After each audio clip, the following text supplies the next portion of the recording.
Vande Mataram dear students.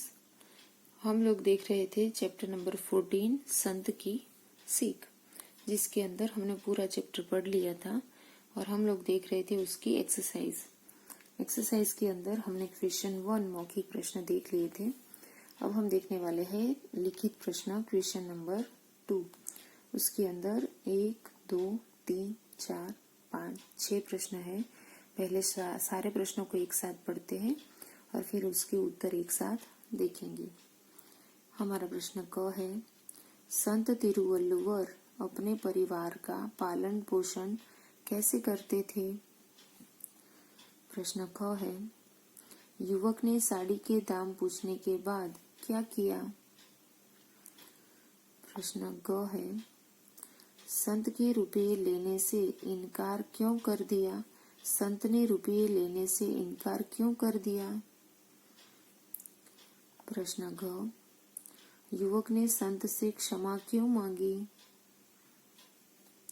प्रश्न ड है, तिरुवल्लुवर की पत्नी की अंतिम इच्छा क्या थी।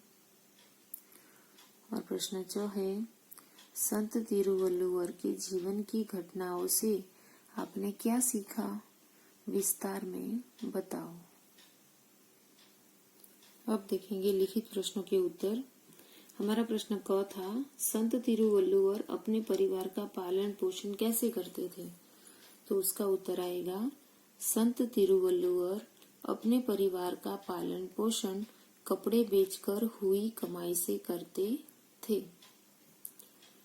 हमारा प्रश्न ख था, युवक ने साड़ी के दाम पूछने के बाद क्या किया। तो उसका उत्तर आएगा, युवक ने साड़ी के दाम पूछने के बाद 2 टुकड़े कर दिए, बाद में एक टुकड़े के 2 टुकड़े कर दिए, फिर अनेक टुकड़े कर दिए और छोटे छोटे टुकड़े को एक और फेंक दिया। हमारा प्रश्न ग था, संत ने रुपये लेने से इनकार क्यों कर दिया। तो उसका उत्तर आएगा, संत ने रुपये लेने से इनकार इसलिए कर दिया क्योंकि युवक ने साड़ी खरीदी ही नहीं थी। प्रश्न घ था, युवक ने संत से क्षमा क्यों मांगी। तो उसका उत्तर आएगा, युवक ने संत से क्षमा इसलिए मांगी क्योंकि वह 2 रुपये मेहनत का मोल नहीं चुका सकता था। किसान के साल भर खेत में पसीना बहाया और कपास पैदा किया। उसकी पत्नी ने उसे धुनने व काटने में मेहनत की। उसके बेटे ने उसे रंगा और उसे बुनते हुए साड़ी का रूप दिया। साड़ी बनाने में कई लोगों की मेहनत थी। प्रश्न ड था, तिरुवल्लुवर की पत्नी की अंतिम इच्छा क्या थी।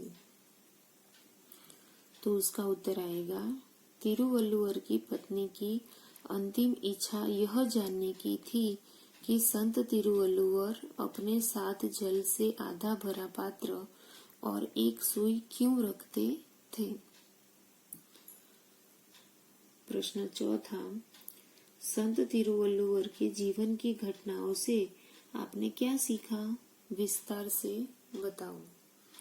तो उसके अंदर हम लिखेंगे, संत तिरुवल्लुवर की जीवन की घटनाओं से सीखा कि हमें उन्हीं की भांति विनम्र और सरल होना चाहिए। अन्न का एक भी दाना व्यर्थ नहीं जाने देना चाहिए। हमें उनकी भांति मेहनत का मोल समझना चाहिए। अब देखेंगे प्रश्न नंबर 3, किसने किससे कहा। मुझे पूरी साड़ी नहीं चाहिए। यह वाक्य कौन कहता है, युवक। और किससे कहता है, संत से। दूसरा वाक्य है, यह रहा तुम्हारी साड़ी का दाम। यह वाक्य भी कौन कहता है, युवक कहता है। और किससे कहता है, संत से कहता है। तीसरा वाक्य है, सोचो इस साड़ी में कितने लोगों की मेहनत लगी है। तो यह वाक्य कौन कहता है, संत ने कहा। और किससे कहा, युवक से कहा। घ का वाक्य है, यह बात आप मुझे साड़ी के टुकड़े करने से पहले रोक कर कह सकते थे। तो यह वाक्य कौन कहता है? युवक कहता है। और किससे कहता है? संत से कहता है। ड का वाक्य है, मैं अन्न का एक भी दाना व्यर्थ नहीं करना चाहता था। यह वाक्य कौन कहता है? संत। और किससे कहता है? तो यह वाक्य संत ने अपनी पत्नी से कहा। अब हम देखेंगे भाषा की बात, यानी हमारे चैप्टर का ग्रामर सेक्शन।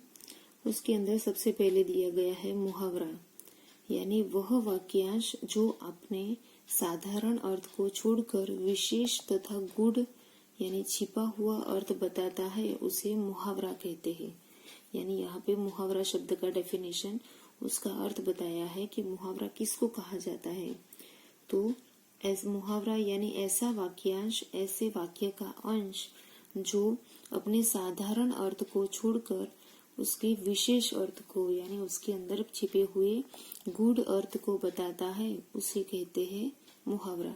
जैसे कमर टूटना, तो इस वाक्यांश का सामान्य रूप में अर्थ होता है कमर का टूट जाना, लेकिन मुहावरे के रूप में इसी वाक्यांश का अर्थ है बहुत हानि होना।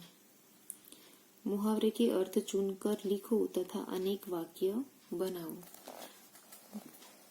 नीचे कुछ मुहावरे दिए गए हैं और उसके अर्थ पिंक कलर के बॉक्स में दिए हैं। हमें मुहावरे का अर्थ ढूंढना है और फिर उसका वाक्य बनाना है। पहला मुहावरा है पसीना बहाना। उसका अर्थ होता है पसीना बहना।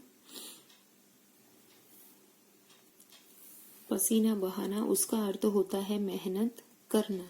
यहाँ गलती से पसीना बहाना ही दूसरी बार लिखा हुआ है, तो हम उसको क्या करेंगे? इरेज कर देंगे, उसको मिटा देंगे और यहाँ पे स्पेस दी है, वहां पे पसीना बहाना का अर्थ होता है मेहनत करना, वो लिख देंगे। ओके, तो उसका वाक्य क्या बनेगा? पिताजी ने दिन रात पसीना बहाकर यह घर बनाया है। दूसरा मुहावरा है तार तार करना, यानी टुकड़े टुकड़े करना। तो उसका वाक्य बनेगा, उसने पिताजी को आकस्मिक मौत का समाचार देकर तार तार कर दिया। ओके, हृदय को तार तार, यहाँ पे हम लोग हृदय लिख देंगे, हृदय को तार तार कर दिया। दूसरा मुहावरा है ऐंठ दिखाना, यानी घमंड करना। तो उसका वाक्य बनेगा, वह अपनी कुश्ती की ऐंठ दिखा रहा था। आंखों में आंसू आना, उसका अर्थ होता है अपनी भूल पर शर्मिंदा होना। उसका वाक्य बनेगा, जल्दबाजी में हुई सड़क दुर्घटना को याद कर आज भी आंखों में आंसू आ जाते हैं। यहाँ पे जो वाक्य दिए गए हैं, आपको अगर वो वाक्य नहीं लिखने हैं तो आप अपने हिसाब से भी अर्थ मुहावरे शब्द को यूज करके वाक्य बना सकते हो। उसके बाद है प्रश्न नंबर 2, विलोम शब्द लिखो।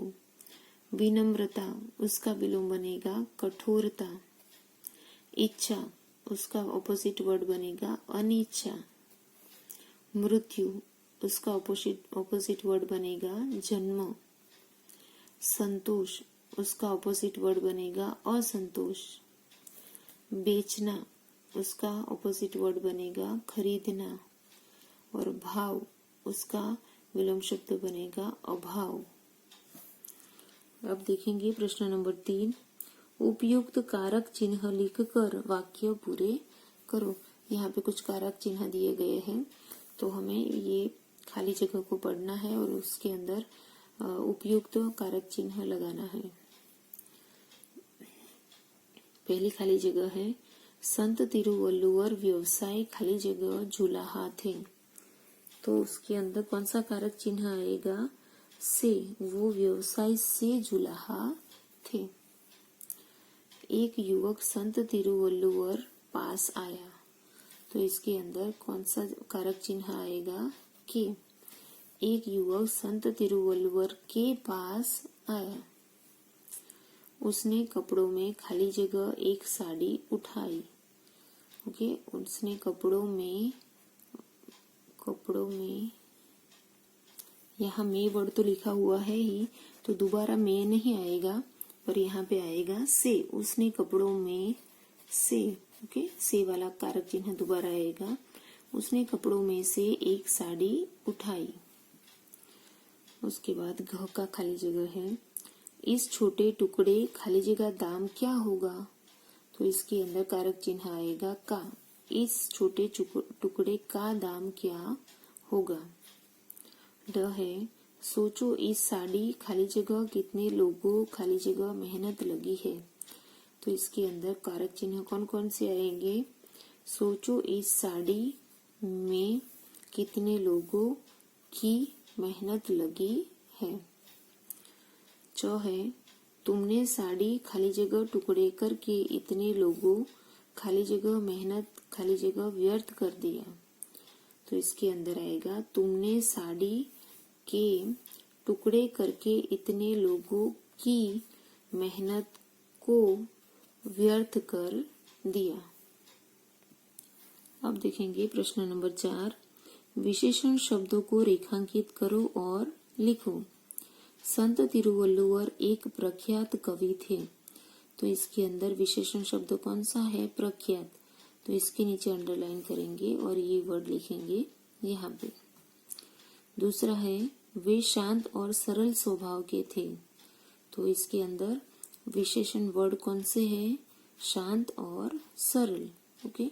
तो ये दोनों वर्ड के नीचे अंडरलाइन करेंगे और दोनों वर्ड लिखेंगे यहाँ पे।